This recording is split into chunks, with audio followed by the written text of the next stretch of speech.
نئی دہلی کی بدنام زمانہ تہاڑ جیل انتظامیہ نے غیر قانونی طور پر نظر بند کشمیریوں پر مزید پابندیاں عائد کر دی ہیں۔ نظر بندوں کو اہل خانہ سے فون پر بات کرنے کی اجازت نہیں دی جا رہی۔ کشمیری نظر بندوں کو جیل میں پہلے ہی کٹھن حالات کا سامنا ہے۔ نظر بندوں کو طبی سمیت تمام بنیادی سہولیات سے محروم رکھا گیا ہے، جس کی وجہ سے بہت سے نظر بند علیل ہو چکے ہیں۔ انہیں شدید گرمی میں پنکھوں کی سہولت بھی میسر نہیں ہے۔ نظر بندوں کو بتایا گیا ہے کہ انہیں اہل خانہ سے فون پر بات کرنے کی اجازت نہیں ہے، جس سے ان کا اہل خانہ سے رابطہ منقطع ہو چکا ہے۔ اہل خانہ اس پابندی کی وجہ سے سخت پریشان ہیں۔ یہ لوگ وادی کشمیر سے تقریباً 1000 کلومیٹر دور قید ہیں اور اہل خانہ طویل مسافت اور مالی مشکلات کے باعث ان کے ساتھ ملاقات سے قاصر ہیں۔ یاد رہے کہ چیئرمین مسرت عالم بٹ، شبیر احمد شاہ، محمد یاسین ملک اور آسیہ اندرابی سمیت درجنوں کشمیری کئی سالوں سے تہاڑ جیل میں پابند سلاسل ہیں۔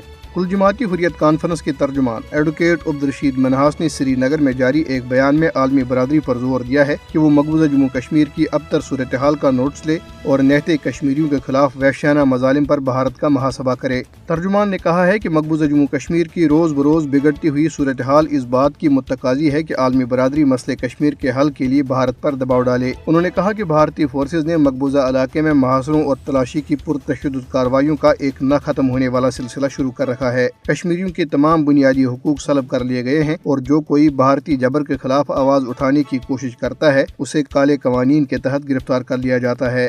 بھارتی فورسز نے ضلع کٹھوا کے علاقے کنڈی میں محاصرے اور تلاشی کی کارروائی کے دوران 2 کشمیری نوجوانوں کو گرفتار کر لیا۔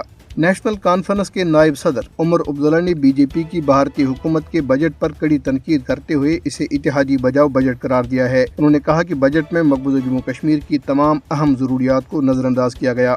امریکہ نے اپنے شہریوں کو تشدد زدہ بھارتی ریاست منی پور سمیت ملک کے دیگر علاقوں کے علاوہ بھارت کے غیر قانونی زیر قبضہ جموں کشمیر کا سفر نہ کرنے کی ہدایت کی ہے۔ امریکی محکمہ خارجہ نے اپنی ایڈوائزری میں ان علاقوں میں بڑھتے ہوئے خطرات کا ذکر کرتے ہوئے شہریوں سے کہا ہے کہ وہ وہاں جانے سے گریز کریں۔